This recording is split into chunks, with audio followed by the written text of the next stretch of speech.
Good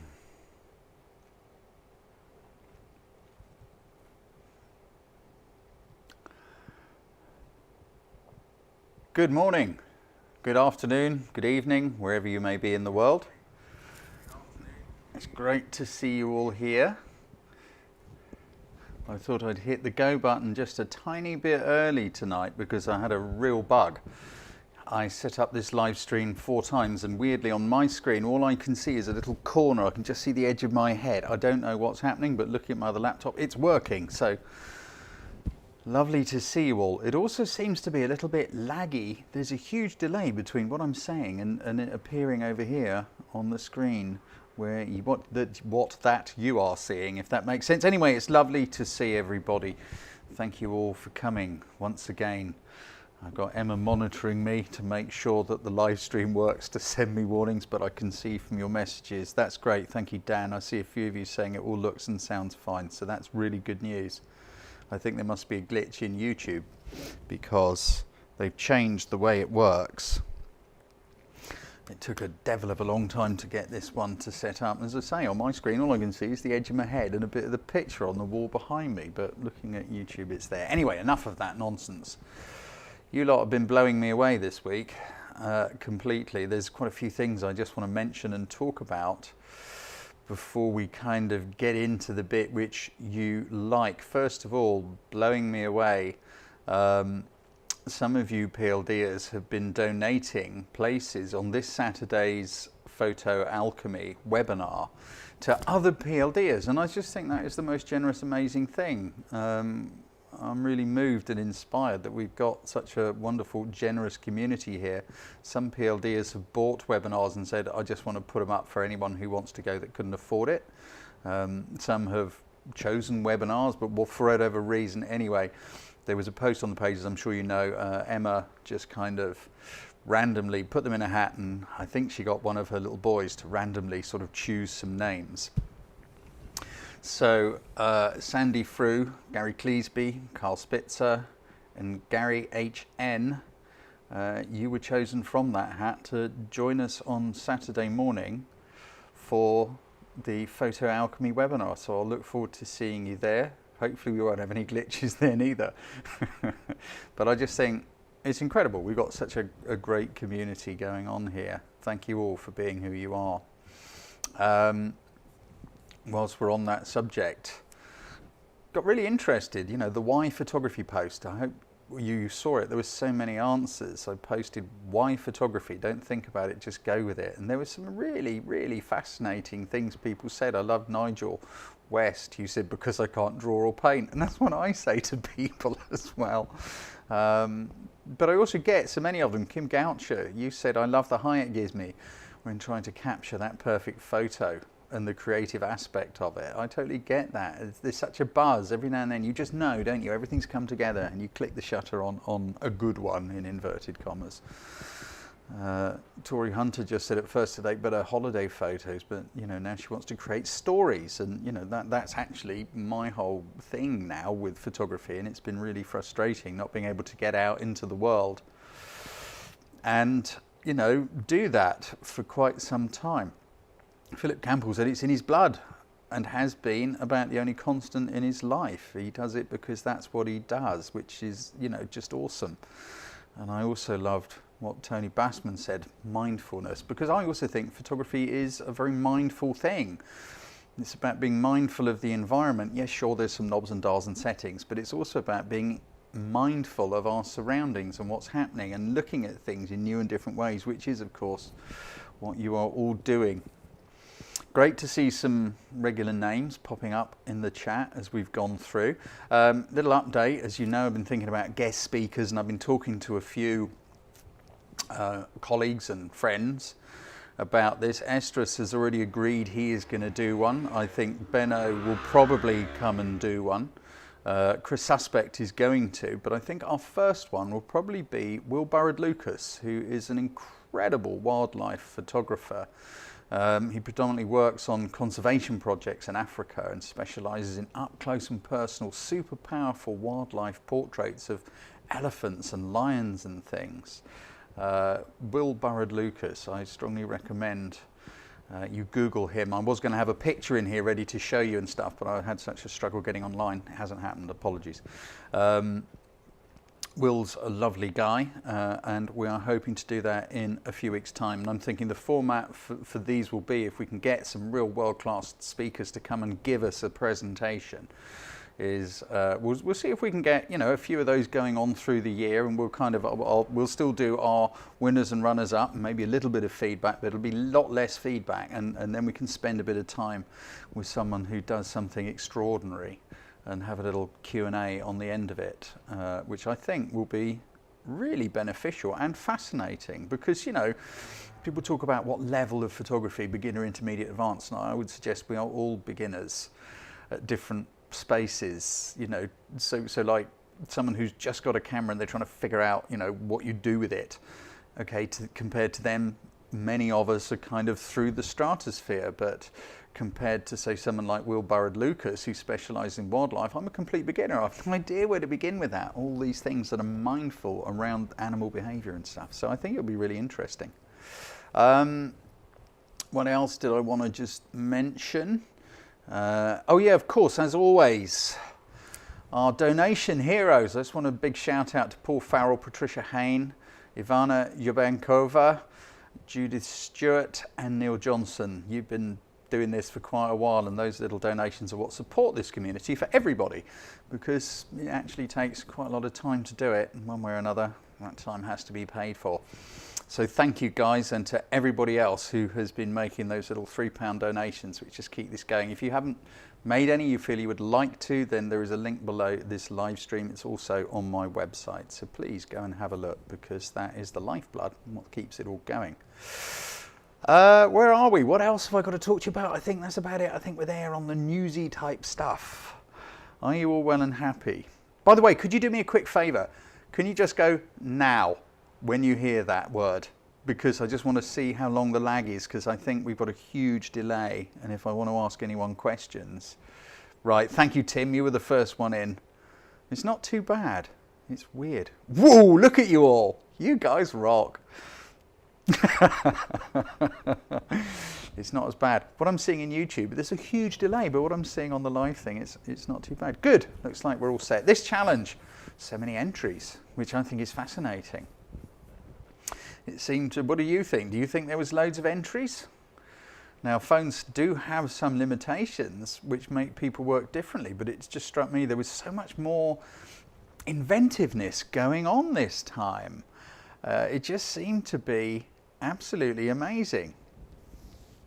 You know, we had people kind of looking over the edge of you know, tables into knives and forks. We had so many, you know, phones on the floor, phones up in the edge, peeping around the corner of things, phones from above, below, ground level, you know. So why is it okay to do that with a phone, but less so with a camera?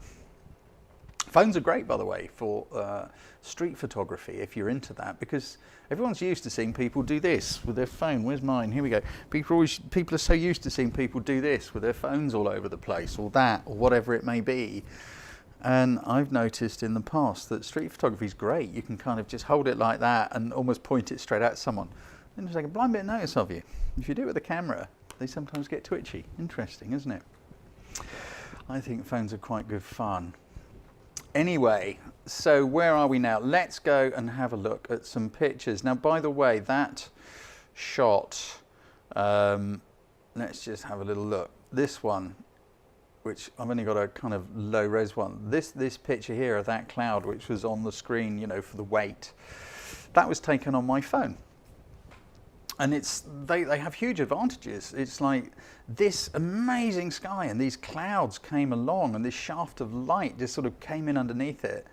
And I did have a camera in the car, but there just wasn't time. And this didn't last long because the gap in the clouds closed really quickly and then we just lost it. Phones are awesome things. Don't underestimate your phone, whatever you do. Right, let's get ourselves set up and have a look at some of your splendid entries and pictures. Here we go. Let's start with a little bit of feedback for a few photographers, I think could do with a little bit of help. Some of the pictures we're going to talk about tonight are great, and I'm going to be quite harsh because, hey, I'm your coach, and the only reason I'm harsh on a great picture is because I just think it is a great picture, and I can see how good that photographer is, and I will push you a little bit hard. That is about it, really. There were so many entries. You just blew me away with what you did. Fantastic work. So, Kate Finch, I like your idea, and I know where you're going, and I like the way you've kind of done a bit of an unusual angle, and I totally get what you said in your comment about, you know, it's great looking up at these things. The thing is, there's a bit too much going on, and I think we needed a little bit nicer light. If we could have had, you know, a bit of sunlight. Now, if you're in the UK, that is a rare thing indeed at the moment. I know cameraman Joe and I have been out filming for weeks for something that I'm working on. We're working on, and we really struggled this winter. It has been so grey, but a little bit of light could help. I'm just wondering if maybe you put your phone actually, you know, with the little camera end against the bark, so it was like, you know, right there. I'm trying to think how to do it. There's your phone, and it's actually against the bark like that. It may have been a bit stronger, but a great idea, and I can see where you're coming from. Good on you. Maybe black and white. Who said that? Simon Hipwell. Yeah, it could be. It could be. It could work. This is a picture that I really did like from Navjeeb. I love things like this. Look at that great shadow. Really good moment. You are one of those photographers that I'm going to say I'm being harsh on you because it's so good, because it is just such a great picture. Najib, I think it's awesome. Always difficult to do these sorts of shots. The only thing I'm thinking about is the space above. I love the shadow coming in from the corner, and just wondering if, just maybe, if your phone, instead of being that way up, had maybe been that way up. Let's get our fingers out. Let's just take a bit of that blue sky off, because I just think it works better if it was sort of sideways on. And I know it's difficult. You've got someone on a bicycle, they're moving fast. You did really well to capture this. But I do think it's a great shot. I love that shadow coming towards the camera. Really well done. Oysten, we've seen quite a bit of your stuff. Some of it's really good. And I love the way you've spotted this light on the wall here, and the way the sort of the light's coming towards us. I like the depth going off. I just feel it needed a little bit more space. I just feel it's a little bit confined, like it's a bit hunched up, sort of like that. Maybe it would have been just a little bit better had it had a little bit more room. Again, maybe the other way, maybe it could have led somewhere. I think the sun was in front of you, looking at those shadows, or maybe it was a bit higher up actually, but if it had led somewhere. But it's still nice, you know, you've got some great colours, and you've got a great sort of boo dynamic going on out of the picture. How about Andre Santos? Because there's things about this I really like, and there's one thing I'm not so sure about. I think we're just going to do the finger thing. Let's get those fingers out, guys. I'm just going to say, just cover the white sheet at the bottom. Just kind of line it up and take out that white sheet. What do you think? That is a genuine question. What do you think? If we just take out that white sheet at the bottom, what do you think? Yeah, not sure about the white sheet. Yeah, because you've got such beautiful light and textures, and that gorgeous sort of comfy curve and the ripples going on. I don't think you need the white sheet, the white fluffy thing at the bottom, because it just kind of, it's too much. It takes you away from that beautiful light and that lovely curve. You know, just a little bit closer maybe. Also, don't forget, shooting with a phone, there's quite a lot of entries that are this way up, but also don't ever forget you can always stick them on their side if you need to, if you want to. I think it's a habit thing. We've got used to just sort of going click like that, but you can also go click. Great shot, beautiful light, well spotted. Right, this one made me chuckle, Trish Church. I do think it did. If you're here, Trish, I'd love to know. Oh no, you have, yes. So you have done my 7 building blocks of photography course, because this is somewhere that appears in that course.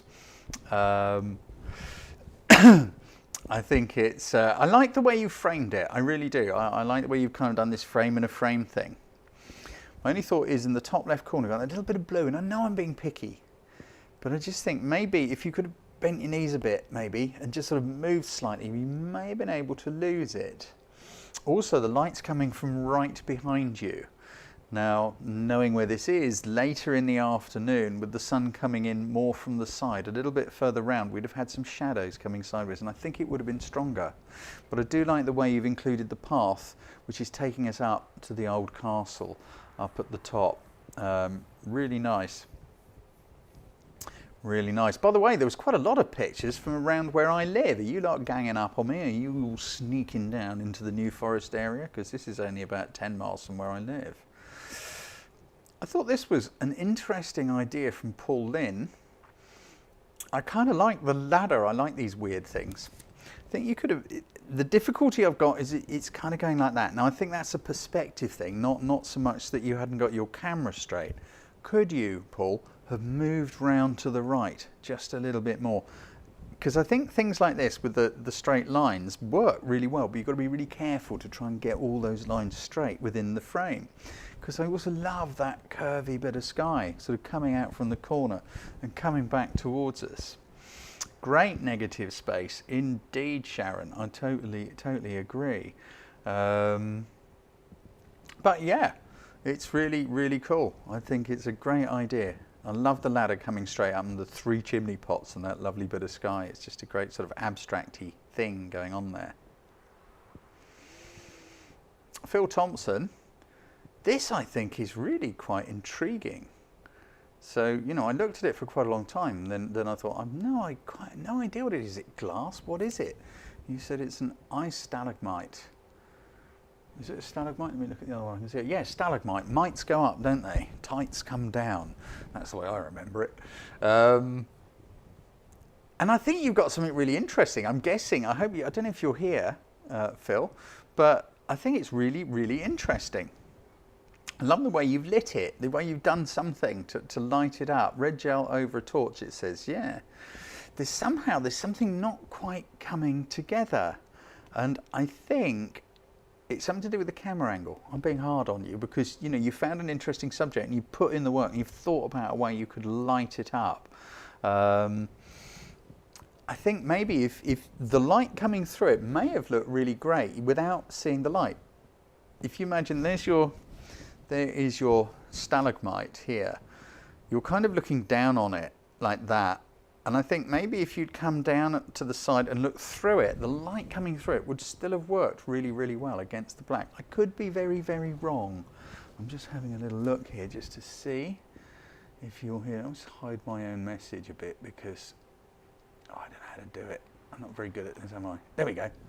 That's better. It was coming up my comments. Can't see you, Phil. But anyway, great effort. I just think maybe a little bit more thinking about your camera angle rather than sort of, it looks like a bit of a normal point of view. Maybe with changing that around, it could have really worked well.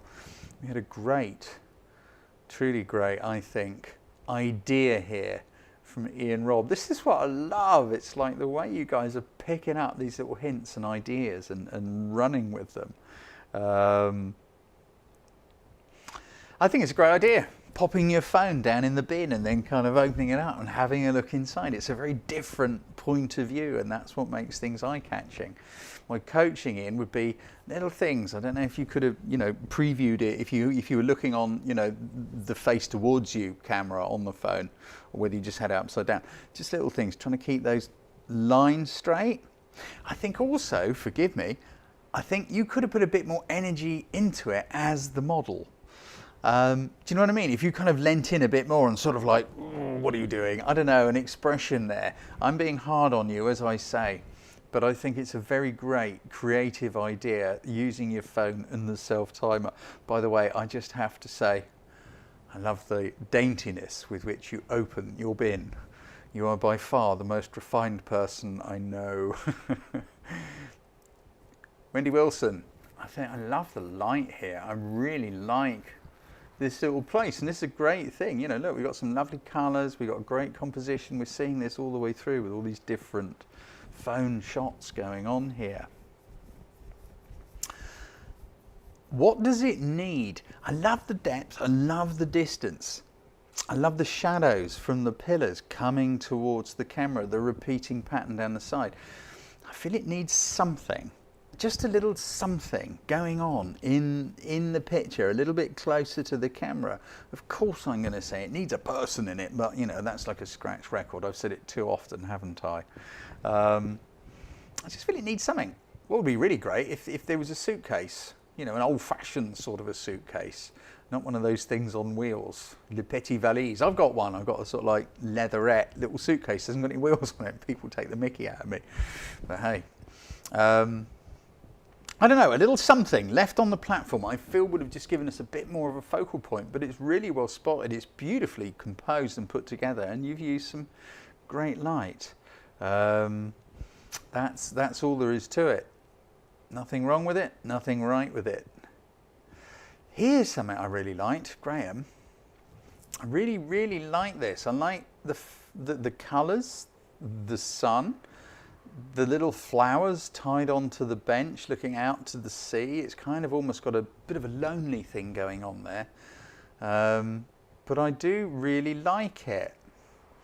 My only thing here, Graham, would... Oh, by the way, I can see how you've worked to compose it, to get that sun coming through in between those slats. You've worked hard to get everything in just the right place. My only thoughts are, it's a little bit tight on the bench. Just a little bit tight. Now, just now, I said you can use your phone that way up, didn't I? Well, I'm just thinking, what would have happened if you'd done that shot that way up? So I do hope you don't mind. I took the liberty of doing that to your picture, which I felt, I don't know, giving a bit of sky above, I felt it enhanced it. I don't know what you think, because it is a beautiful picture, but I think a little bit of space sometimes can really help. That's all it is. I whacked into Photoshop and stretched the sky, that's all.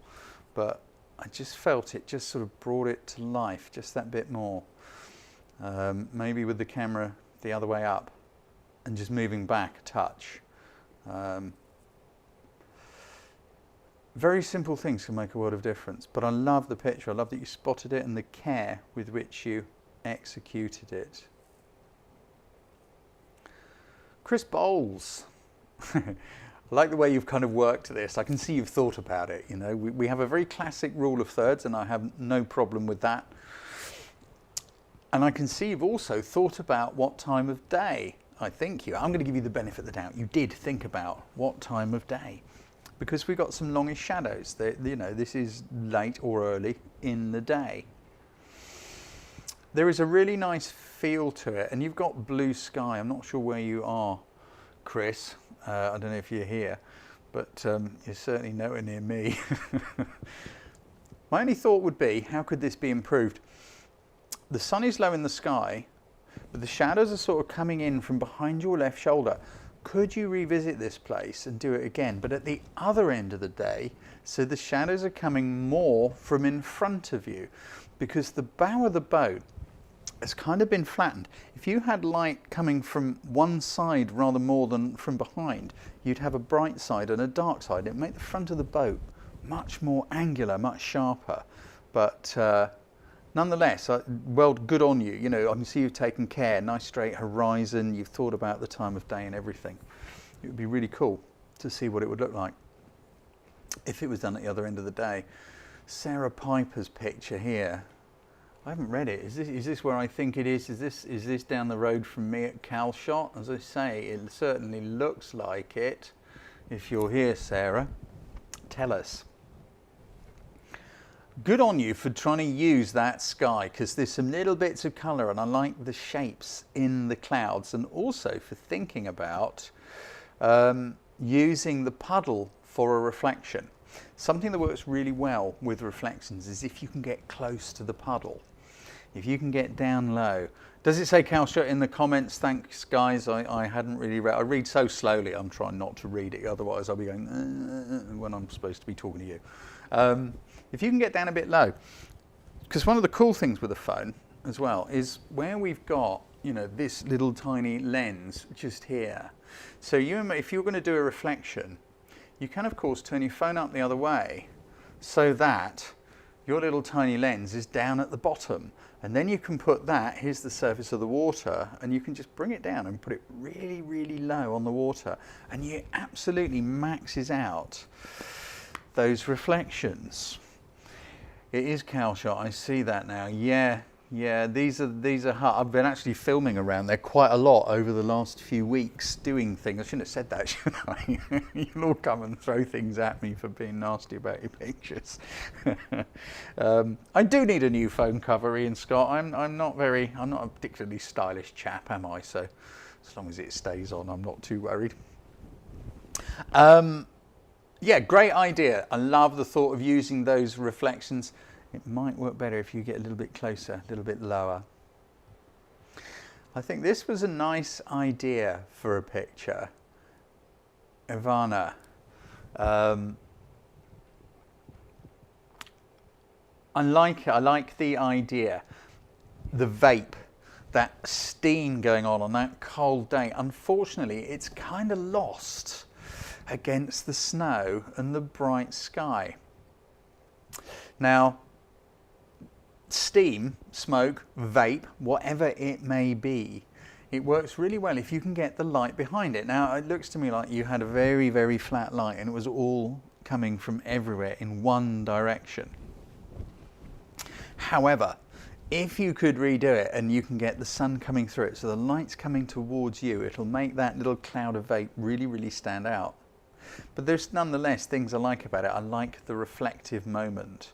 I like the sort of gazing into the distance, and I like the way you kind of put it together actually with that space. Okay, we've got the vape, the cloud of steam coming out, and just kind of that far off gaze off into the middle of nowhere. I think it's pretty cool. Have a go with some backlight behind it. Sarah Rogers. I like this. Now this is the thing phones are really good for.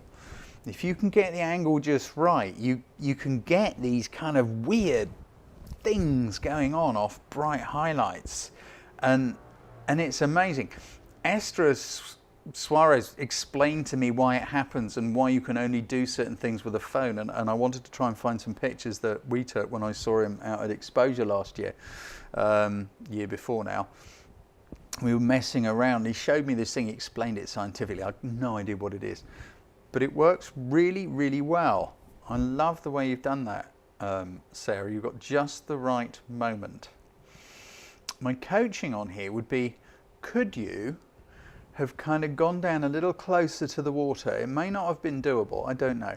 Could you have maybe gone a little closer to the water, and possibly again got a bit lower, accentuated that light path that's coming across the water? We've got a little short light path and then we hit all those rocks. Just wondering, could we have gone closer and lower to the water and stretch that out, maybe just inside that little pool, if you like, to the left of the frame? Let's have a look here. Finger time. I'm just going to take a little bit of those foreground rocks off. You see, I don't know what you think. I'm only doing, just a little bit, just above the orange photo lockdown thing. Just going a little bit above it and just taking off some of those rocks. I think it improves it quite a lot, but I think also if you could have lined it up so that light path came into that pool, I'm not sure, I think it would work really well. Oh, Graham, Sarah said you couldn't have gone any closer. Sorry. It's all right, Sarah, you don't have to apologise. It's just my thoughts. Nice shot. It's a nice shot. Somebody said it looks a bit washed out. It is. That's probably a bit of lens flare, and also, of course, everybody's got different types of phones. Some people have got, amazing phones that do raw files and goodness knows what, and some people have got very basic ones. But nonetheless, I'm not looking at these from that kind of point of view. As always with PLD, we're kind of trying to look at things in that creative light. Who said that? They told me to do it one, but Mike, no cropping allowed. Yeah, but you can still, don't forget, on your phone, you can zoom in when you take it. Most phones allow you to do this. And if you do that, you're zooming in. And if you close it, you're zooming out. Or, of course, moving your body. Now, we've got it. Sarah can't get closer. Maybe there's rocks and a big hole. I don't know, whatever. Let's have a look at the next one from Monica. Is that Monica? I think it is. Let's have a look, wait till it pops up on that one. Monica Browne. Great idea, Monica. Great idea. And it's very creative doing it on a phone. The thing that would bring this to life more would be if you could have light coming behind those little bubbles. Because you captured a great little moment, and I can see you worked hard to do this shot. And all I'm thinking is it would be improved if you get light behind it. Now, I don't necessarily mean you have to put a torch behind it or something like that.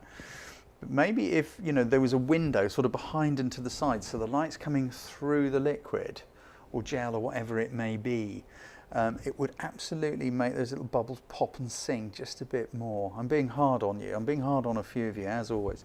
But I do think it's a very creative idea.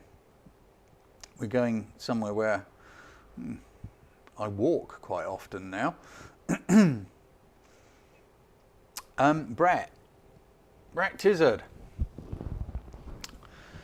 I know these cliffs well, and funnily enough, I've got a picture taken from almost the same place. But I was kind of lucky, and the light was slightly different. I like the way you've got the curve. I'm not sure we need quite so much of that foreground. If I do my little finger test, I think had you got closer to where the rocks are poking out into the sea, it may have improved. We wouldn't have quite so much there. But the main thing, I think, is, of course, light. The light's quite hard. Now I can see from the shadows it's coming in from your right, as it would there, because this is a south-facing coast. This is a morning shot. I only know that because I go there so often. When the sun has come up over the Isle of Wight and it's coming towards you a bit, it brings all those shapes and textures in that cliff face, absolutely brings them to life. That is really the thing that would make this work. I love all the little ripples in the water. Someone just said it was timed for the wave. Absolutely, good idea. If you were to go back and do your walk in the morning, if you can get a clear blue sky, then I think you'll find it would work really, really well. Don't need quite so much foreground as well. That would be my coaching on that one. But it is a really interesting thought.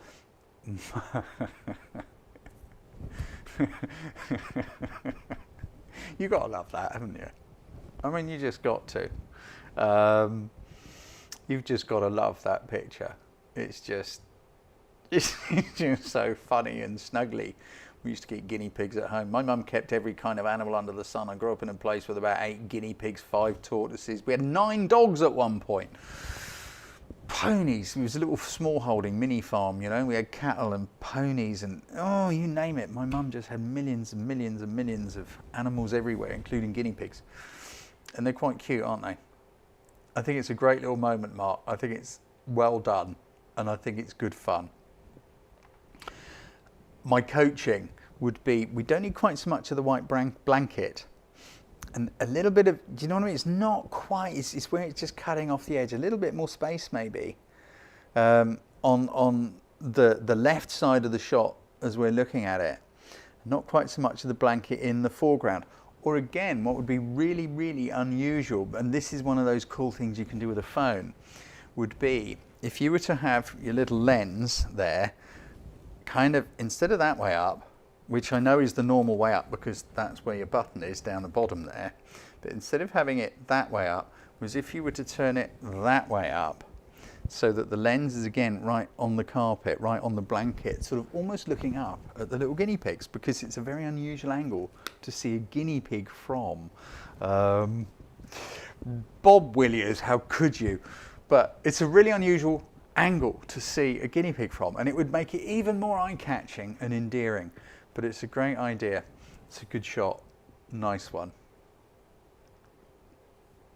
Oh, I think we're going to do the finger thing again. Graham, what amazing sky and reflections and leading line you got going on there. I like the fact you did shoot it in more of a landscape. Same as revving a tortoise, said Bob. Right, I mustn't read your comments. I love the way you've shot it that way. The wintry trees, the snowy canal bank and the boats, I think, are great. There's lots of good things going on here. Those reflections, of course, are part of it. But I think the picture is just a little bit further forwards. I know we've got those great reflections of the trees, but there are many great reflections there.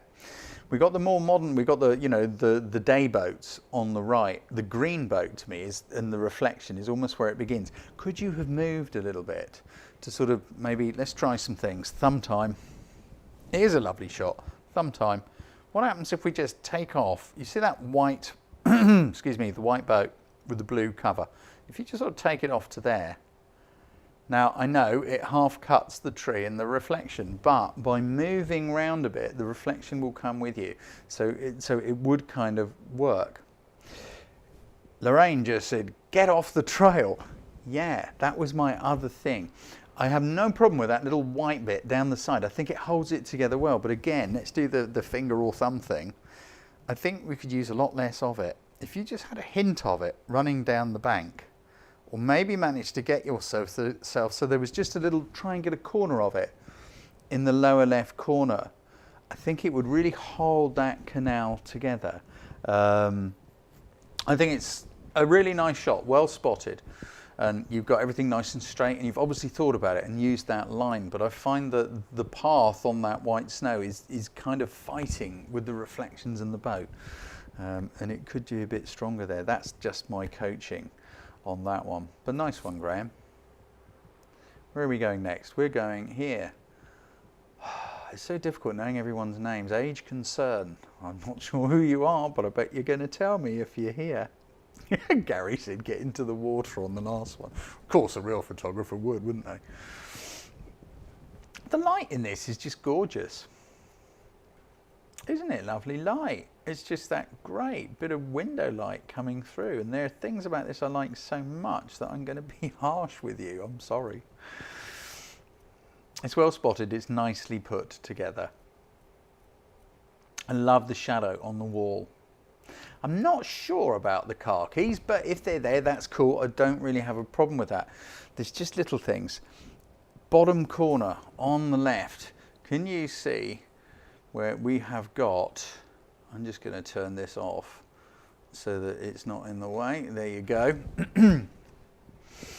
It's just like the radiator and the picture frame at the top. I think just coming in a little tiny bit closer and just losing those, or doing a little pinchy zoom thing slightly. Also, I love the fact there is another square, that other shadow on the wall. Would it have worked with the camera that way? And you'd kind of like have an empty square on the left and then the square on the right with the vase and the shadow. I think it might have been a bit stronger.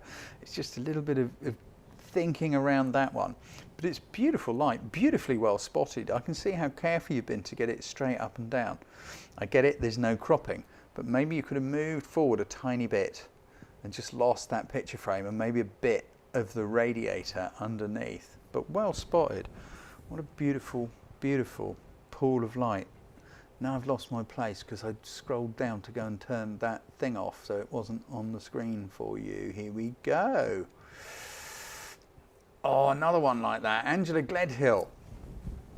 You've got to love an English telephone box, haven't you? I really like that. I love the power of the red. Red is such a strong colour. It always draws the eye. So do human figures. Yes, you're touching my buttons here, aren't you? I know that. I love the little road going off, somebody walking off into the distance. My thoughts here is, could you have gone back a tiny bit? And again, shown us a bit more of what was to the left. Would it have worked again had the phone been that way up? With the phone box to the right and that bench I think is nice. But seeing a bit more of the moorland there, because it's a lovely picture in great light and you've got wonderful colours all working so well together. I'm not knocking the picture and saying it's bad, I'm just saying I think it may have been improved, possibly if it was that way. Okay, you'd have to move back a bit. Maybe you couldn't, maybe there was a wall in the way. But that's all. And yeah, I do get it, I get it. Yes, I know people, I get it. It is a double take on the phone theme, I know. I'm just talking about it as a picture. And I just think it could have been even stronger on the phone theme. Really nice attempt though, really, really nice. What else have we got going on here? Here we go. Carol. Is that Carol? Forgive me. I can't see it on that screen. It's too small. Cornell. Apologies. Great idea. Isn't that fun? Isn't that fun? And it's not an easy thing to do, is it? I don't know what you're doing. I guess you're kind of bouncing cat food or something off the table. I'm not really sure, but it's such a cool idea. It really is. The cat's face. The cat is just so, what is going on? I think it's great fun. I think you could, if you could have been back a little further, you'd have given yourself a little bit more battle room, if you like, because, you know, we don't know where cats are going to go, do we? It could have just given your cat a little bit more space. And I also get it, it's difficult. You're probably trying to shoot with your thumb and one hand and bounce things at the cat, hoping the cat won't run away at the same time. But I think if we could have tilted it up just a little bit, it would have helped. The other thing, the light isn't great there. It looks to me like you've probably got a window or something to the right, but if it could have been a bit brighter, some phones you can adjust the exposure a bit. You touch the screen and slide up. But it is such good fun, such a clever idea to provoke the reaction in your cat, and I do love the expression. I think it's great. Where else are we going? I really, really love this. And I'm not sure why it's here. I think it was meant to be in my shortlist shout out, so I apologise, because I just thought it was such a nicely put together picture. You have got some lovely light going on there, and that little hint of snow in the foreground, and that lone single truck on the bridge. And you've got some beautiful light hitting that bridge and the sky. It's such a strong bridge picture. I think it's beautifully done. I think I meant to put it somewhere else. Apologies, for some reason it's ended up there. But I think it's a really, really nice picture, Dina. I like so much about it. The little hints of bridge reflection, there are little ripples on the water too. I guess there was a breeze going, that lovely sky. But I love that little white truck. I used to be a truck driver once upon a time. I've done all sorts of weird stuff, haven't I? Let's do the finger thing. I'm just wondering, would it work better with a little bit less? I find those two rocks in the foreground just a little bit dominant. Maybe if you could have got a bit higher on tippy toes. Exactly, yeah, a little bit less concrete block, but the snow works well. Maybe if you could have shot through in between the concrete blocks, so you had the snow a bit stronger in the foreground. Maybe that's why it's in here. Forgive me, it's been a crazy, crazy, crazy week. And it's going to be a crazy couple of weeks. I'm going to tell you about that at the end and why. But I think it's a beautiful, beautiful light. I love the silveriness of the bridge, and I love that little truck. I think this was a good fun idea, Dragon. I really think this is a good fun idea. Taking a picture of this is like, we've all heard of frame in a frame as that creative composition tool, if you like. We've got phone in a phone here. I think it's a good idea. My only thing here is just like, if you could have got the phone in your hand a teeny bit higher like that, and maybe done the whole thing just slightly higher, simply because where the bottom of the phone in your hand is cut off is just a little bit disquieting. And if the phone you shot it with could have been a bit higher up still, we'd have seen a bit more of the fruit. Maybe just a little bit more sort of moving around. Maybe you tried this, Dragon, but I think it is a really, really creative little idea. I think it's good fun. Nice work, well done. Beautiful bit of light going on here. Lovely bit of light. Roland, is that you making the marmalade? Let's have a look. I don't know. We made, so that's really cool. It looks like some fabulous marmalade, and I like the way you've used the window light and the shadows coming towards. I think it's a really beautifully lit picture. I kind of like the window there as well. I feel there's, I don't know, what does it need? It needs a little something. Maybe the phone, maybe a bit more behind the jars, maybe a bit more of the room, I think might have helped. What do you think, guys? What do you think? Because I feel this is so close and I'm not 100% sure what it needs. To me, I think the jars are beautiful, but it's kind of fighting with the bright window. It's kind of like I almost want to know more of what's going on where that bright window is, or could it have been at a slightly different angle to lose the window? Yeah, I don't know. What do we got? What do we got? What are people saying? A bit more space. Yeah, I think it just needed a little bit more space. I love those shadows coming towards them. Maybe come back, because those long shadows, I think, are what really, really makes it. So, yeah, I think there's a general consensus it's a little bit tight. But I did look at it a lot and think, I love the light. It needs something, and I'm not sure what. There is a saying, people say, oh, you've got to fill the frame. Who is it? Someone very famous said, if your picture's not exciting, you're not close enough. Yeah, okay. In some circumstances, I'd say that is true. But always experiment, try different things. You know, I think coming back just a little more may have worked better. Maybe you did, but it's nonetheless a really nice picture, Roland. It needs toast, Stuart Anthony. You are so right, sir. This one I really, really like a lot. And again, like I say, you know, are descending. You're closing in around me. You're gonna attack me and throw me in the sea. I love the light. I love the light. Bolton's Bench at Lyndhurst. My grandmother is underneath that tree. Honest, that's the truth. My grandmother, her ashes are underneath that tree on top of the hill there. I love the diagonal connection between the sun in that cloudy, hazy, misty sky. Bolton's Bench, where Nan is, and the two people walking up the hill there. It is really beautifully done, and I'm going to be really, really hard on you, Dan, just because it is such a great picture and how I think it may have been improved a little. That would be just to move to your left a few paces, only a couple, and maybe if you can do a pinch zoom on your, I'm looking just to see if you're here, I'm trying to watch that. If you can do a little pinch zoom, you could have just maybe lost that little bush. Let's do the thumb thing. Just see if we can, you see that bush on the left, the tree in the distance, just take that off. And I just think it suddenly puts so much more strength into the people. Maybe if you took a tiny bit off the bottom too. We've got a really clear corner to corner between the people through the bench and up to that sun, but it's such a beautiful hazy atmospheric feeling. It's great.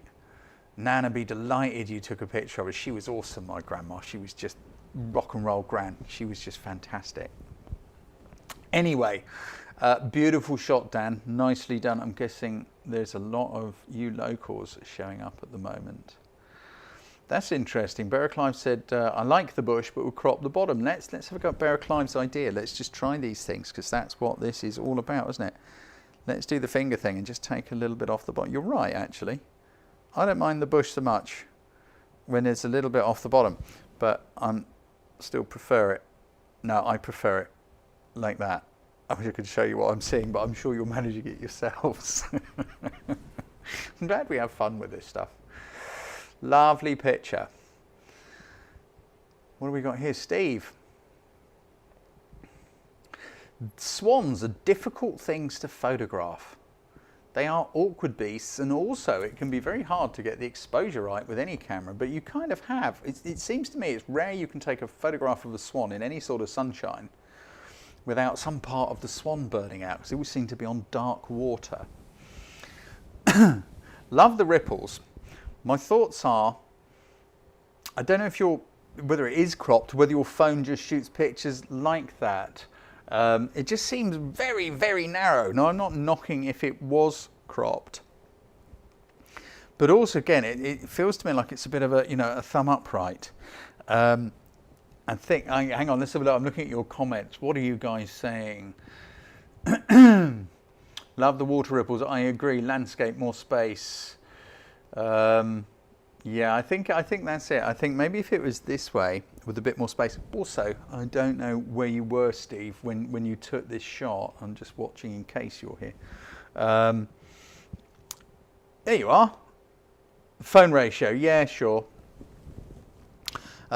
Some do that. Yeah, if you can photograph swans and things at swan eye level or below, they suddenly become really, really powerful, because we always see swans and ducks and things like that from eye level when you're standing there and you're looking down at them. If you can get lower so that you're kind of looking at them on eye level or lower, it suddenly gets a whole world more engaging and interesting. Also, of course, if your phone will do burst mode and you can turn it and get down low, have it on burst mode and go, you can kind of catch moments when the swan looks at you. I find hissing at them helps. I find hissing at them helps immensely.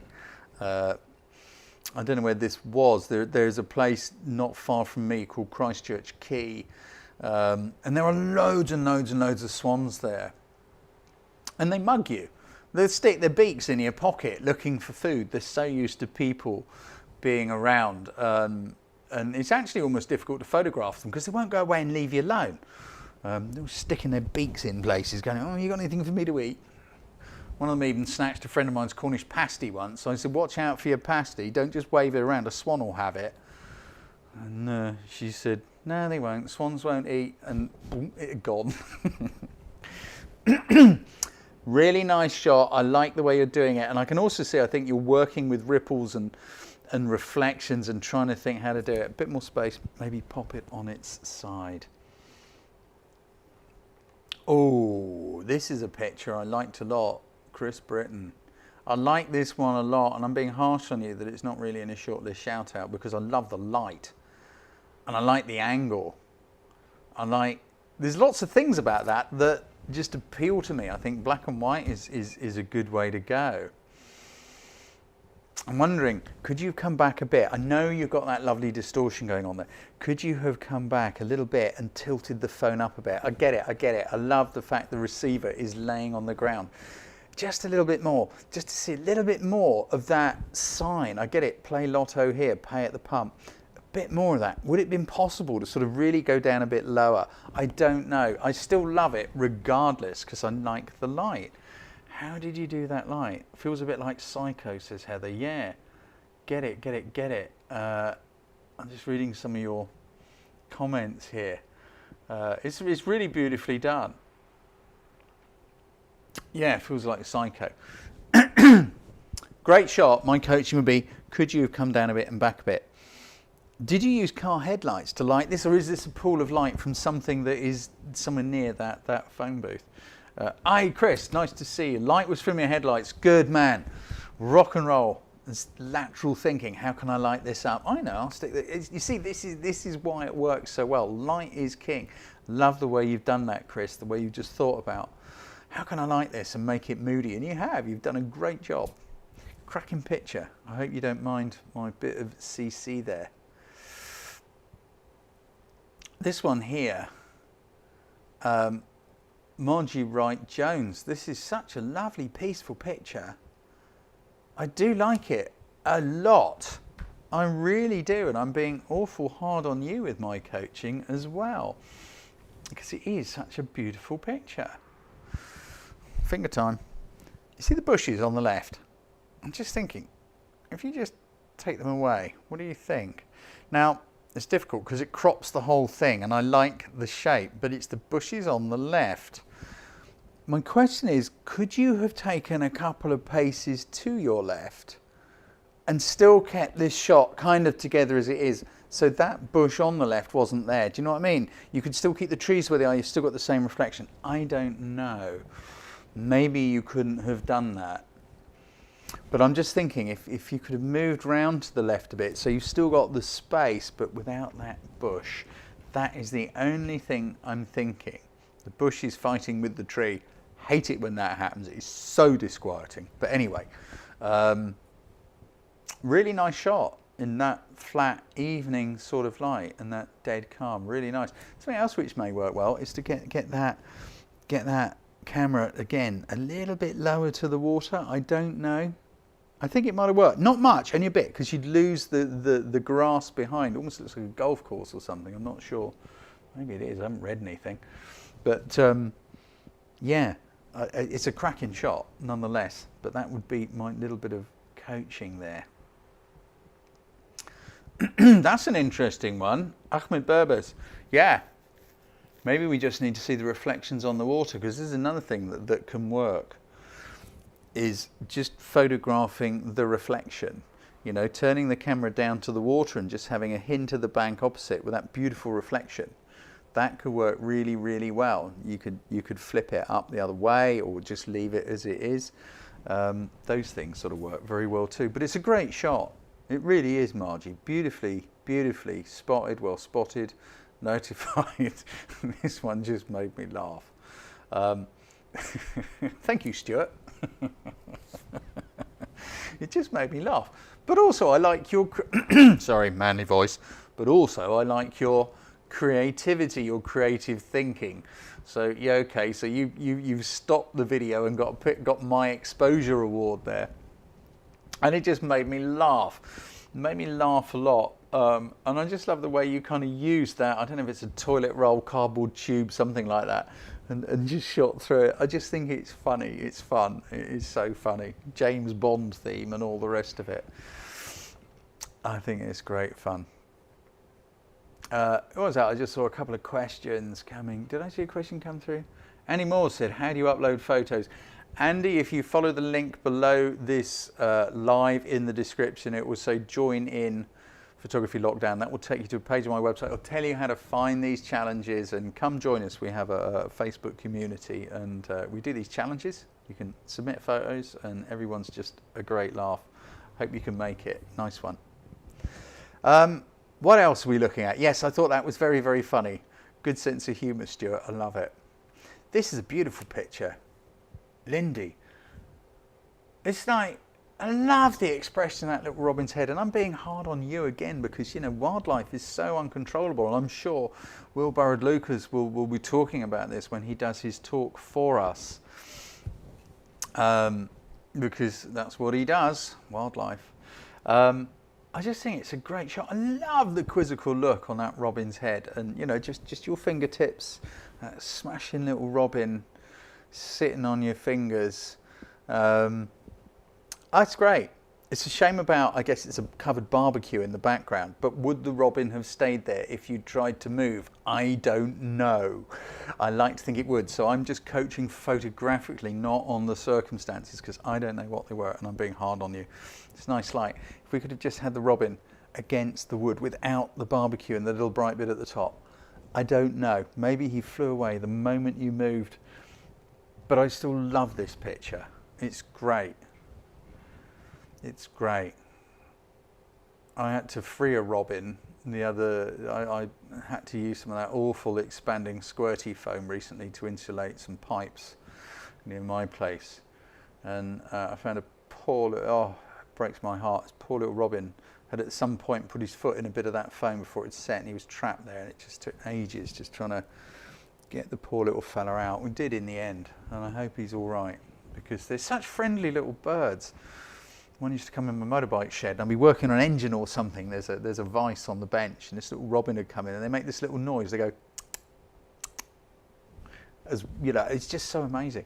You come in the shed, and you go at me, and I started doing it back, and he got closer and closer and closer. And after a while, you just come in and sit on the vice, right up close, and just be like watching. What are you doing? Like that. They're just amazing little creatures. They're gorgeous.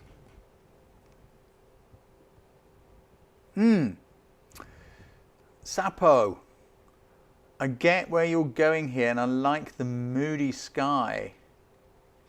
Our problem is, and I can see what you're doing, you're trying to show us the ships, the icebreakers. I don't know if you shot that as a pano, maybe you did, doesn't matter.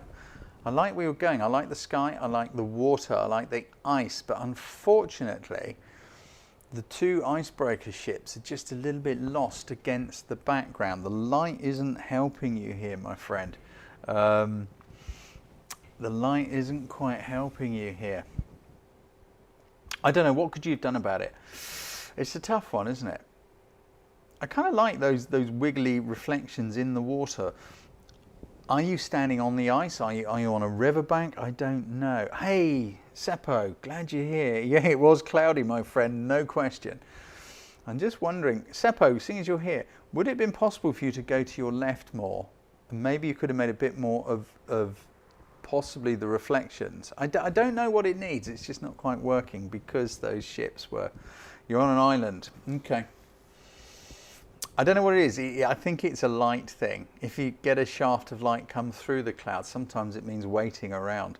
But nonetheless, I still like it. Shoot a hole in the clouds and let the sun shine on the boats. That's very helpful, Jules. But I love your composition, Seppo. I like that line coming across the ice. I like the hints of those reflections. It's just a shame the boats are a little bit lost in that foreshore behind them. But thank you for submitting your picture. Thank you. What do we got? We're getting close to... Oh, I like this one. God. What is this picture just crying out for? Because it is so pretty. It is so wintry. What is it crying out for? What is this shot crying out for? What does it need? What is it? It's. I know what I think it is. It is a beautiful picture, Linda Fisher, no question.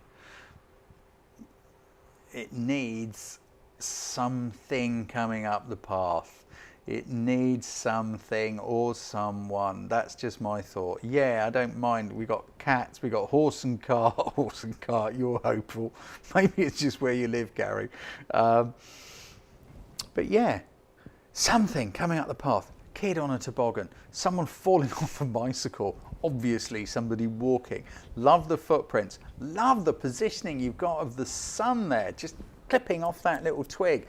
And the snow. I really like the way you've thought and gone into those bushes. It's given it such wintry presence.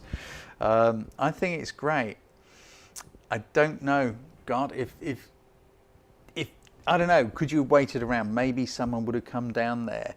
You know, I'd love to, I love the thought of a farmer on an old tractor, puffing along, with a pipe in his mouth or something.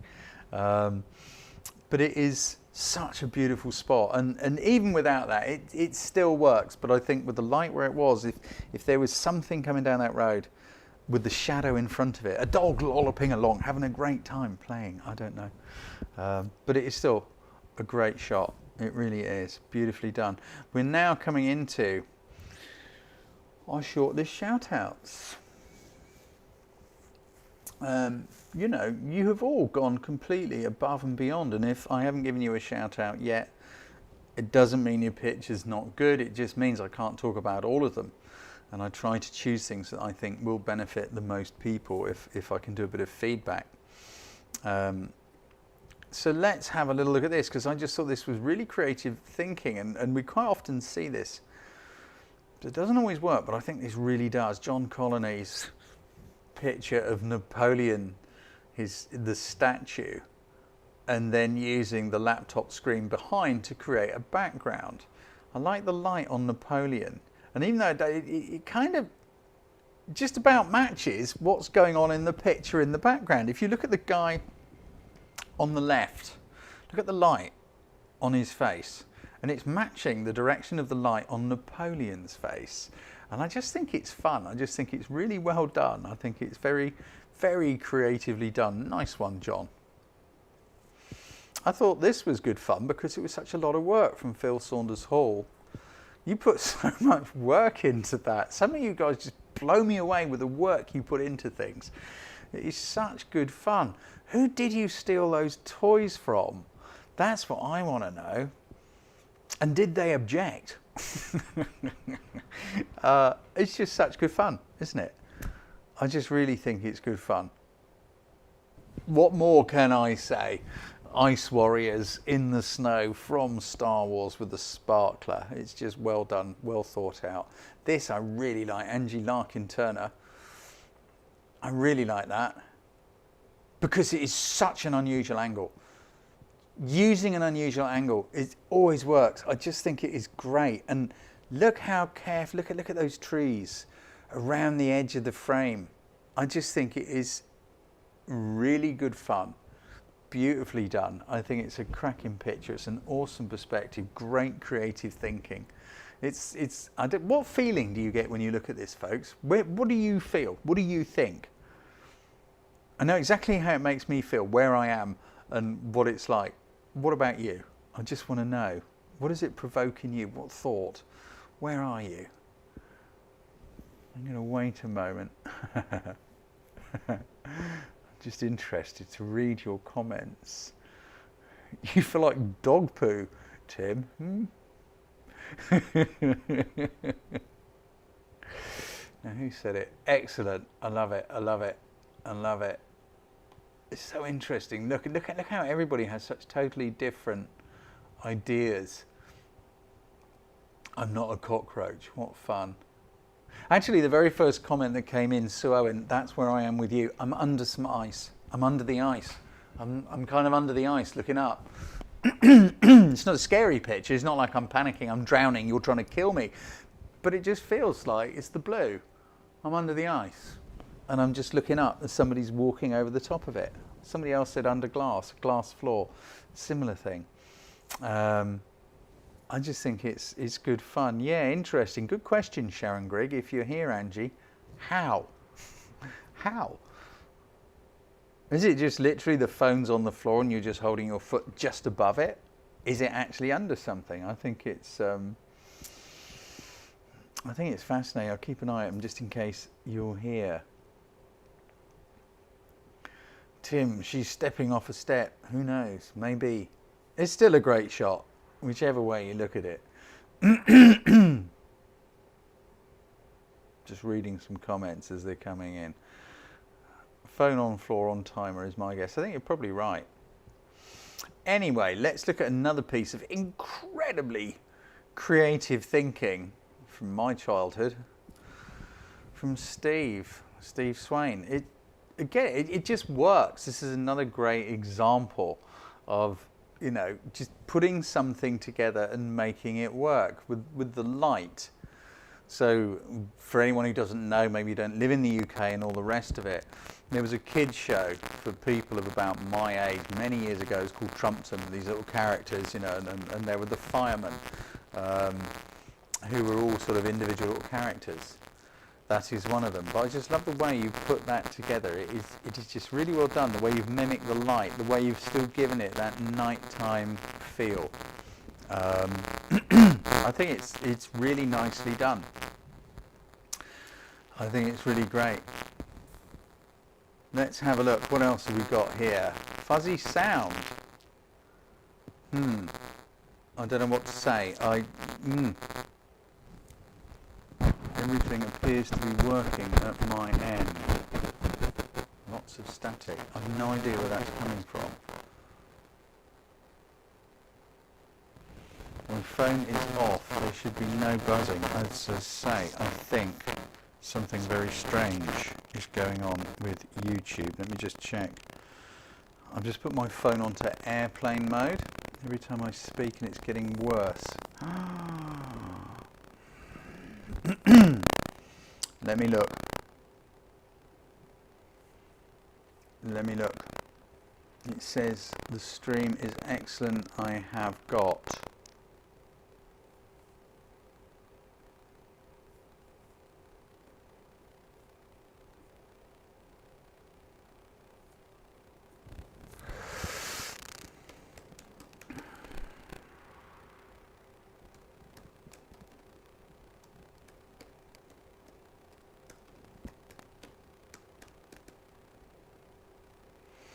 I don't know what to say. Can you hear what I'm saying at all? It's okay now. Okay, I'll keep talking. Can you hear me all right? Can you hear me? Can you hear me? Does it sound better? Is it still doing something weird? Don't think it is a loose mic connection. It's okay. Somebody said just. You can't hear me a lot, barely. Yeah, I have been checking out the mic. I certainly have. I have no idea. We have changed nothing. Nothing has changed. There is something strange happening. I have got over 20 megabytes of headroom in upload speed here. Nothing has changed. Nothing has been touched. No, the lead is good. The battery's plugged into the laptop's plugged into the mains. The internet is hardwired into the router. I'm not using wireless.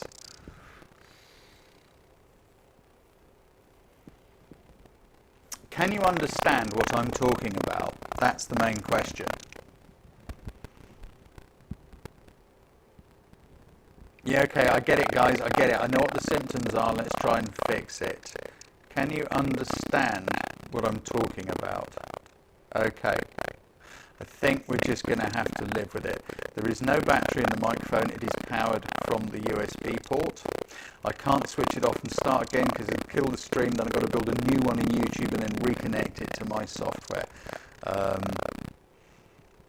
Okay, we're just going to have to keep going because I have no idea. It's a wired-in microphone, which is powered by the laptop. Understandable but annoying. Okay, sorry about that, guys. I don't know. I'm amazed we got a live stream at all because of the problems we had setting it up in the first place. Right, I'm going to skip forward. I'm going to go as quick as I can. I will try and keep an eye open. I'm sorry, guys. I get it. You've got an echo. You've got stuff going on. I cannot do anything about it. I do not know what it is. Everything this end has been checked and double checked. I spent an hour doing it before I came online. So it's gone. It's fine. The weird world of online systems. I have done nothing. I haven't changed anything. I haven't touched anything. It's just gone. Good. Luckiest man in the world. Okay, let's have a look at this lovely picture here. Sorry, Trumpton.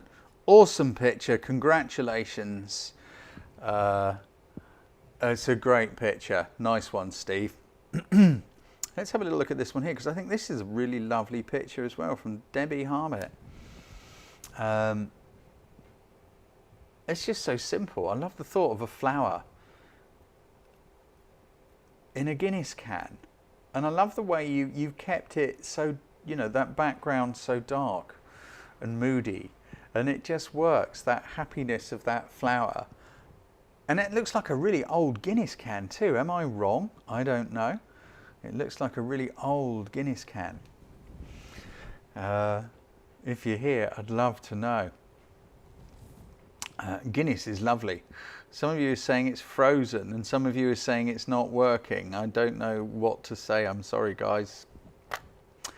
Anyway, flower in a Guinness can. I love the light. I like the way you've got the brightness on the flower and the darkness going on behind with the Guinness can and all that good stuff going on in the background.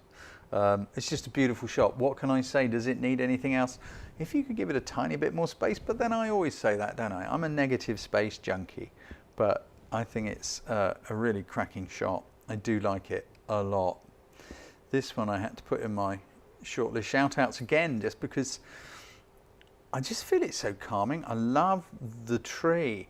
My only coaching might be, could you go a little bit closer and just sort of have that tree, so you haven't got the blue bit to the left of the tree so much, but nonetheless, considering I'm always going on at people saying let's have a person in it, I just find this so calming. I just love the colour, the light coming up that shore from that sunset. And it could be, of course, so tempting to try and go further out and get more sunset. And I think the intriguing part is that you didn't.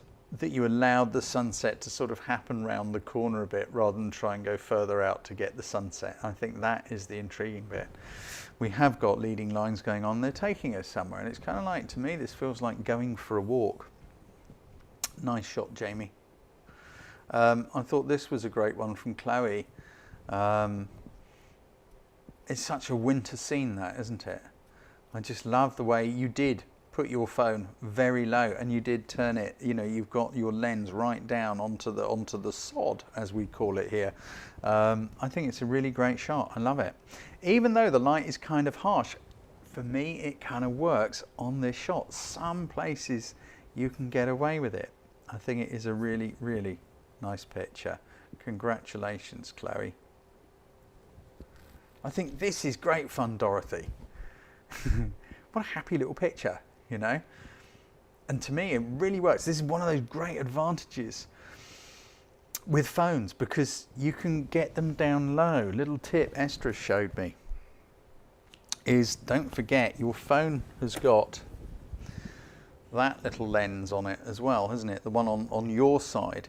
Little things like this, you know, you can tip your phone that way, and you know, here's somebody here, a child or something, and you can just tip your phone that way, and you're looking down from up there, and you can see what they're doing, you know, but you can get down in really low child's eye view. I think it's such a smashing picture.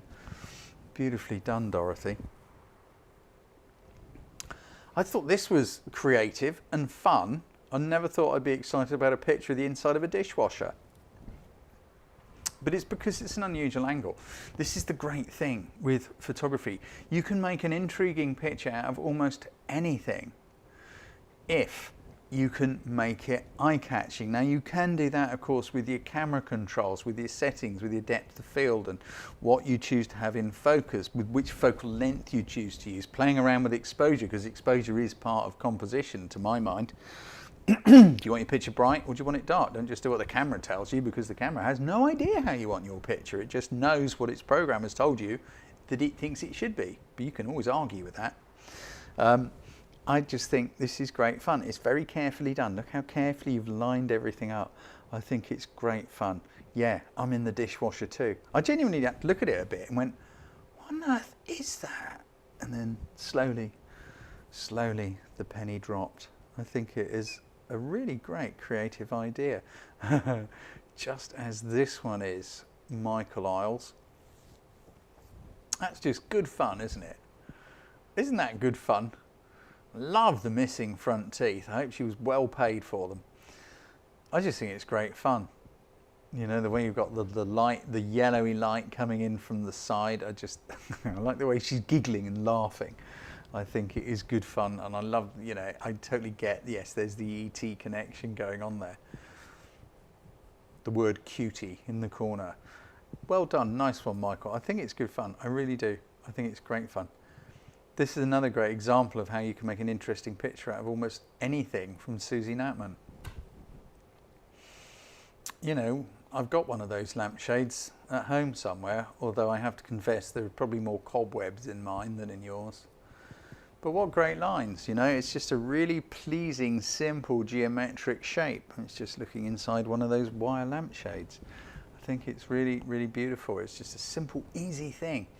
It's another one of those things, again, as I asked at the beginning of this session, did you notice how much more creative people seem to be? There were so many entries and so much creativity. I genuinely thought this challenge would get a handful of entries and most people wouldn't be up for it at all or enjoy it. Yet actually what we've seen is loads more entries and much more creative stuff. Is it, in your opinion, and this is a real question, is it because with a phone it is so easy just to hold it underneath the lamp thing and go click to see what happened? Excuse me. Or to put it inside the dishwasher or inside the bin outside, or look down through a roll-up tube of paper? Is it because it's easier with a phone?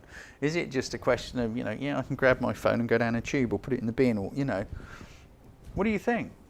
I'm genuinely intrigued to know, because I think it's kind of fascinating. Yeah, some people don't have cameras, Tim, I totally get it, but they do if they've got a phone, for most of us. Easy and convenient, a lot easier, okay. Phones are a pain. I think phones are a pain. I hate the fact I've got a mobile phone. Phones don't take pictures, people take pictures. Nice one, Frank Conlon. Yes, I'm being quoted back to. I'm just intrigued as to what you think caused this sort of spur of interest. And it was genuinely a much higher level of creativity. There were so many entries, and I am genuinely intrigued as to what you think, because, you know, you're the guys who've been doing this. Easy, easy. Okay, so we're getting a lot of stuff with ease coming in. Ooh, you're going to hate me in a minute. It's just interesting reading. Less setting up. Is it less setting up, Linda? Lockdown has made people more creative. I think you're right. Particularly, you know, you guys who've been working on your creative, it's been so rewarding watching some names, you know, from like early on and now it's like, whoa. Point and shoot mentality, yeah. Okay, so my coaching in that case is stop being lazy. If you can do that with a phone, you can do it with your camera, with a DSLR or with a mirror. I mean, I like my mirrorless because it's small, it's easy, it's quick. It's not big and heavy. But, you know, you can do this stuff. You have proved now irrevocably by the number of entries and the creativity behind so many of them. There are so many more I wanted to bring into this that I just can't, because, you know, we've got to stop in a very short time. You have proved that you can do this. So No excuse, people. No excuse. Great stuff. I love it. Okay, I'm going to look at the next one, but I love that picture, Susie Natman. I think it is awesome. Oh my word. How can you not love this?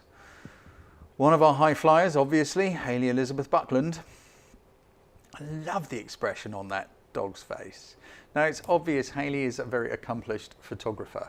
We know that. Anyone who's been around these challenges for a while knows that. We just look at the stuff she posts. But again, you know, it's just a phone. What is working here is the light and the decisive moment. I just love that decisive moment, the light on the dog's face, especially the expression. I don't know, it looks guilty. It's like it's been caught. That sort of a look. Nice one, Hayley. Nice one. I think this is intriguing. This is so creative again. Vero. What is it? It's a rolled up piece of paper, isn't it? You know, so we've got a rose photographed through rolled up tissue paper. And you put a bit of blue glossy paper inside it to kind of, so you've got something shiny and reflective, which is blue, and it's picking up the reflection of the rose, and it's giving this amazing look, you know. You don't necessarily have to use Photoshop. Photoshop's easy. Of course it is great, and I'm not knocking it. I'm not knocking it. The digital artists amongst you, keep rocking it. You do a great job.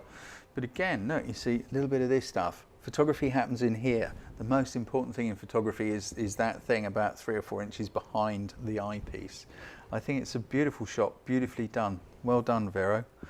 Woohoo, we haven't seen one of these for a while, but it's such a good one, Emma Rolls. I had to give it a shout out. Oil on water. It's been interesting. I noticed a few months back, lots of people in the group started doing the oil on water thing that we did so long ago with Nick Jeffrey. I don't know if you're doing these challenges, Nick. Nick bought my very first online course sale was to Nick Jeffrey. 2000, so over 10 years ago. And then I went to his house. We made a video about doing oil on water. If you look on YouTube, oil on water, my name, you'll probably find a video. I went to Nick Jeffrey's house because he put this onto something, and I thought it was a great idea. Beautifully done, Emma. Beautifully done. Coloured paper, you've got the light just right. And again, it shows, look, you can do this on your phone. Beautifully done. Where else are we going here? Let's have a look. I just thought this was great. I love the light. Beautifully done, Linda O'Neill.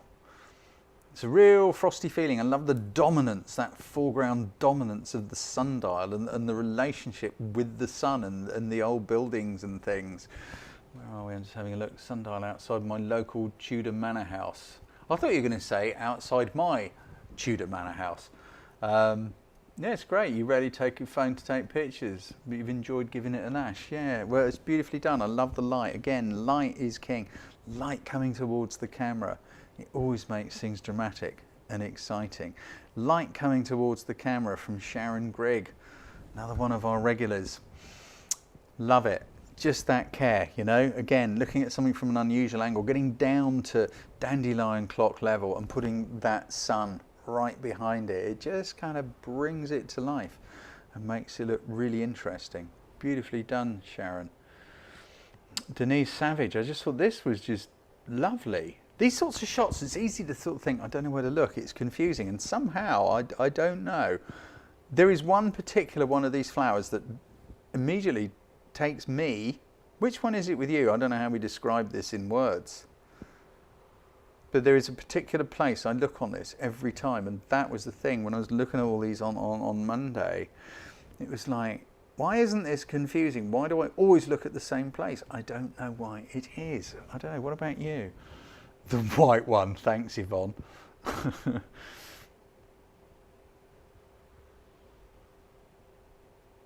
just reading your comments. Yeah. Okay, so most people, I noticed that, yeah, I won't spend too long on it, but some people are saying 9 o'clock left, but quite a lot of people are saying the sort of lower third middle, which is the one that I go straight to. Bang! Straight into there and then sort of spread out from there. It's a lovely, dreamy image. Nicely done, Denise Savage. Kerry Telford Farmer, I think that says it does. Farah. I love this one, Kerry. It's just a misty walk around the farm, isn't it? I really love it. And it's so perfectly executed. Everything is just as it should be, isn't it? Look at the fence posts, they're absolutely upright. The angles and the lines, you've got that lovely misty morning thing. The way you've got down so low onto the, I don't know if those are old sleepers have been led in the mud so that you can get down the path with their old fence posts, but it's just such a great atmospheric picture. It's so simple and yet so effective, beautifully done. What else we got? This one just intrigued me. This is Jules, Julie Bevan. I really like this. Love the way you've captured those snowflakes falling through the air. And that little splash of red. It's that little splash with the red postbox. And it's almost, I don't know what you think, it's almost like the postbox and the lamppost are friends. The tall friend and the short friend. And they're kind of looking across the street waiting for a bus. I know I make up crazy nonsense in my head. Shame there's that bright bit in the sky, but I don't mind, you know, there's nothing you can do there. And nonetheless, I think it is a really cool shot. I love that little splash of red. It just makes it work.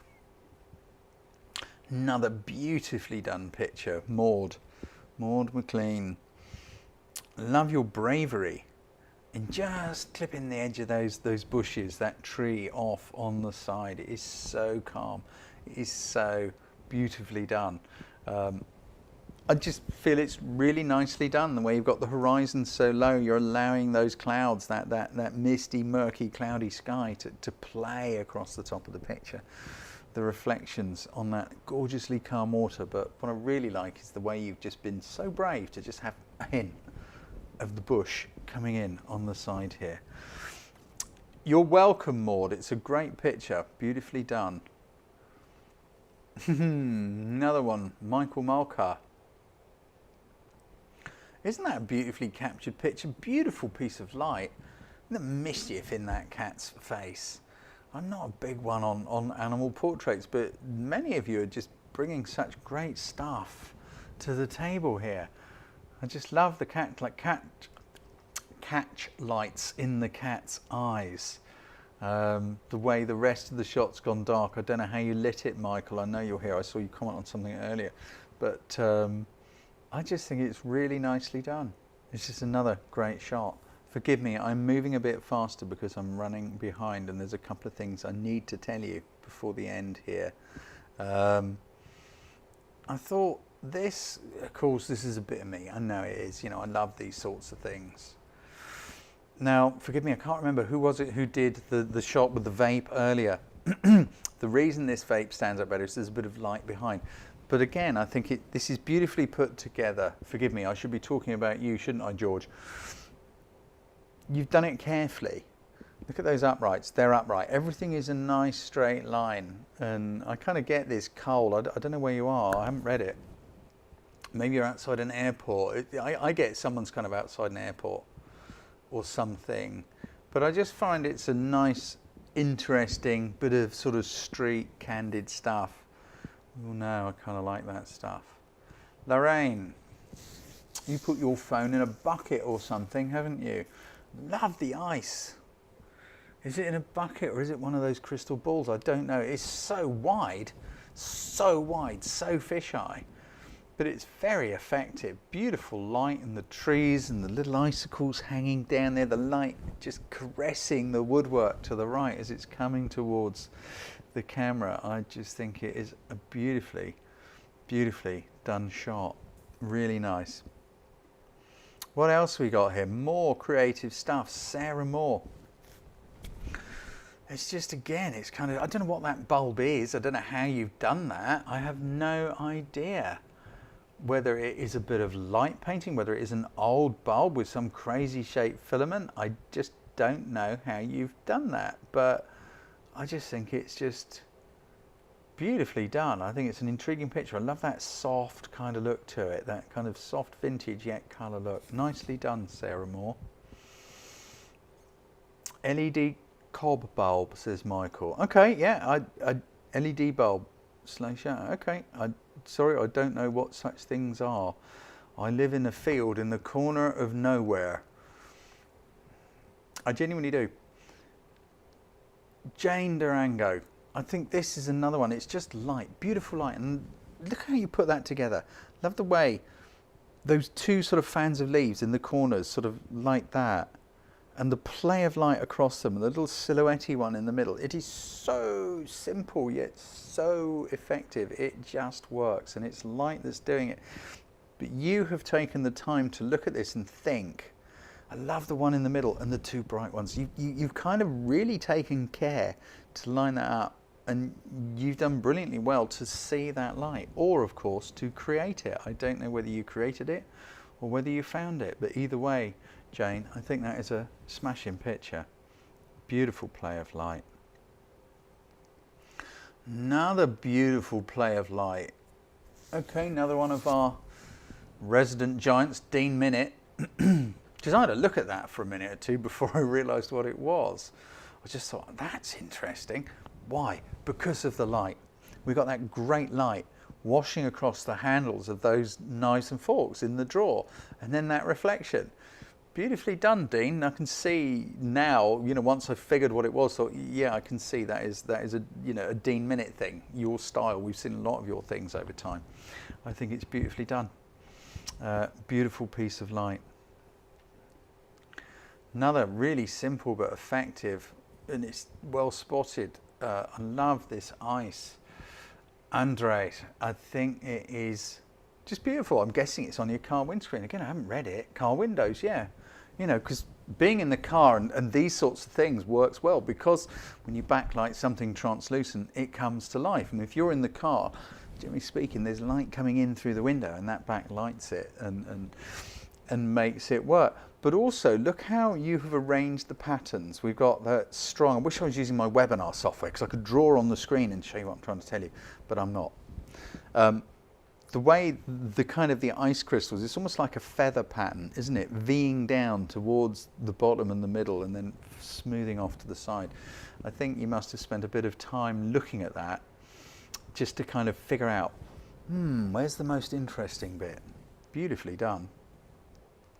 I like your car, Glyn Haskins. But again, look, it's just a beautiful piece of light, isn't it? So I just think it's just great. It's almost like a commercial car shoot, isn't it? Well, it is a commercial car shoot, isn't it, really?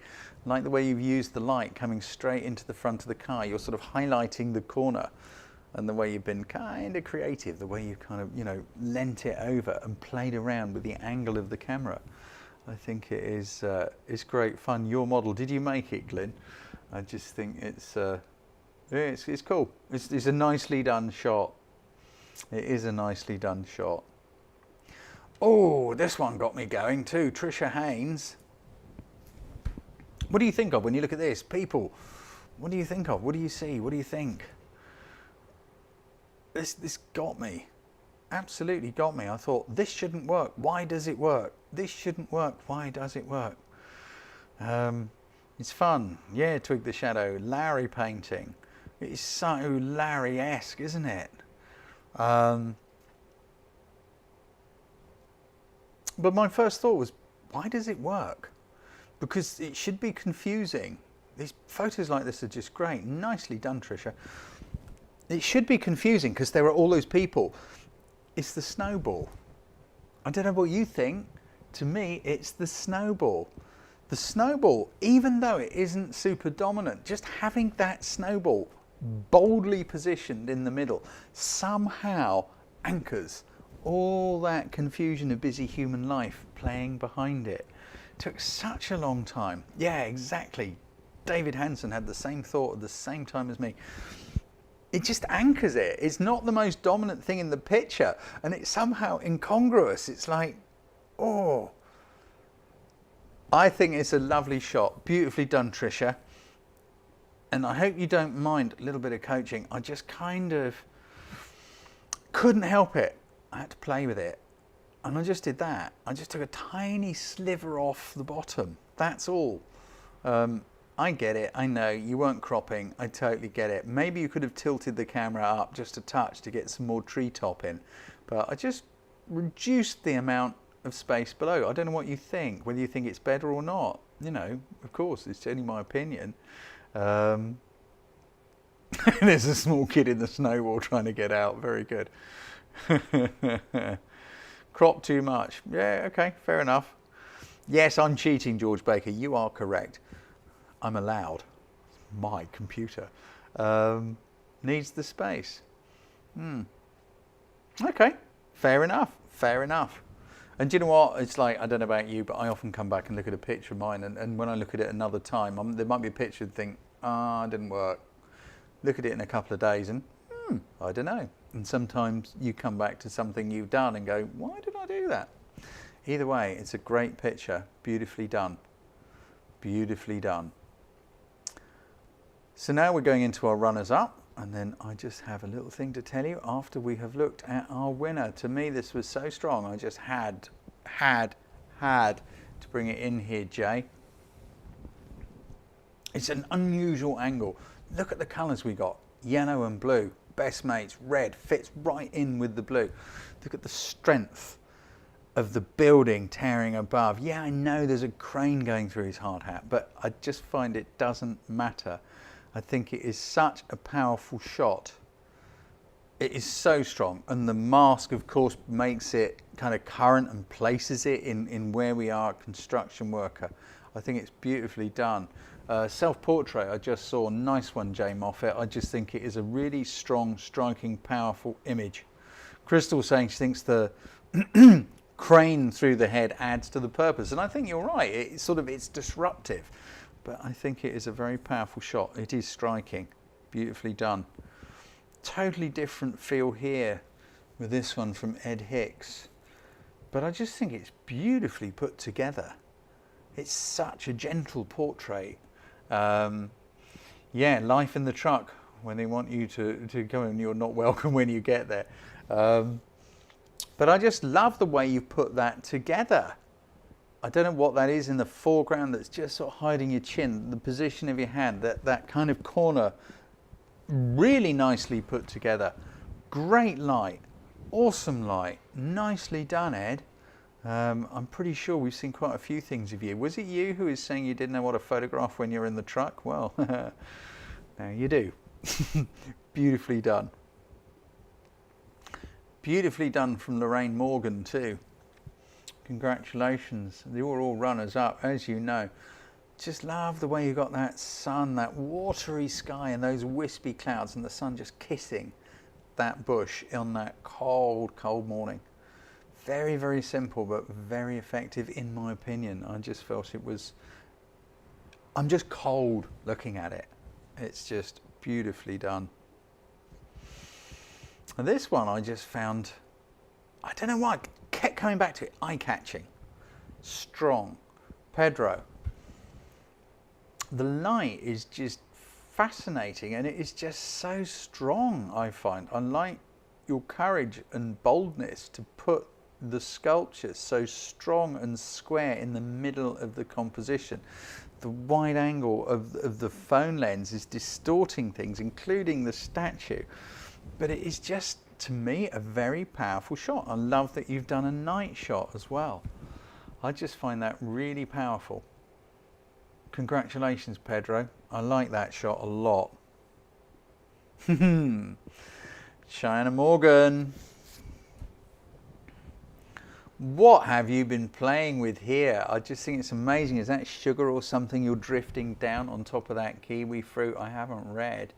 But I love the way you have lit that. Kiwi fruit are such incredible, amazing shapes, but look at that gorgeous triangle of light, of shade coming back towards the camera.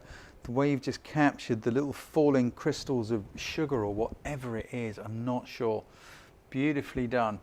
Very creative, very imaginative. And again, once again, it just shows you don't have to go somewhere, you know, with herds of wildebeest sweeping majestically across the plains to make a great shot. You can do it in all sorts of... It's water. Awesome. Nice one. Yeah. Lovely shot. Beautifully done. Congratulations to all of you runners up. Emma will of course be in touch with you, or you can get in touch with her, whether you want to come on a webinar or whether you want a course, whether you want to donate it to someone else. There seems to be a growing thing in this community, which is so wonderful. Let's have a look at our PLD phone winner. And I have to say, I just thought this one was so clever and so evocative, and it is from one of our regular big names. Tori Hunter, congratulations. I just think your creativity in the way you did that. I don't know how you did it. I don't know if you're here. If you are, I think I saw your name earlier. It'd be interesting to know. Did you Velcro the phone on the ceiling or blue tack it there or something? I just think it's just such a strong picture. The way it is lit. Tori Hunter, yes I did. Okay, you stuck the phone on the ceiling. Beautifully well done. Look at the two little pools of light. If you're wondering, you know, what is it that makes a picture work, just have a little look. So Tori's face is lit with the screen. I think you're working on Lightroom or something. But look at the regularity. I can imagine you were up and down on that chair a lot, getting that phone just right, just in the right place. Look how straight the desk is. Everything is lining up. You've got this crisscross shape. The lights just outside of shot, either side. So there's little pools of light that they're putting there. It's very accomplished. We all know, yeah, we've all seen Tori's work. Yeah, you know what you're doing. There's no question. And I kept putting it to one side thinking, not Tori again. But I'm sorry, it's the strongest one as far as I'm concerned. And I just, you know, if you're struggling with these sorts of things, you know, study this, look at it. Why does it work? It's from a very unusual angle. The pools of light either side, the careful lining up, that crisscross shape through the chair, through Tori, through the cat, into the screen, the table. Beautifully, beautifully well done. I think it is completely awesome. And you didn't cut any fingers or limbs off. There is no blood. Though you do look like the evil genius stroking your cat. Tori Stravo Blofeld. Congratulations to everybody. You have done an amazing, stunning, brilliant job. It is, as always, a complete pleasure to talk to you. Now, I just need to put a little something into the space for you before we kind of wrap it up, because we've gone over a little bit. The next challenge is going to be 3 weeks. In the challenge video, it says on screen at the end, and it also says to those of you who have signed up to get the email, which does a recap of interesting posts and news and all that stuff. It says in that email. If you're not signed up to that email, please click the link below this live feed, go to the PLD page of my site, pop your email address in there, and you will get regular updates and reminders. Yeah, so it's a 3-week one coming up because took a lot of soul searching. Shall I go? Shall I not go? I am off to teach and run workshops at the Exposure International Photography Festival. I am flying out on Sunday.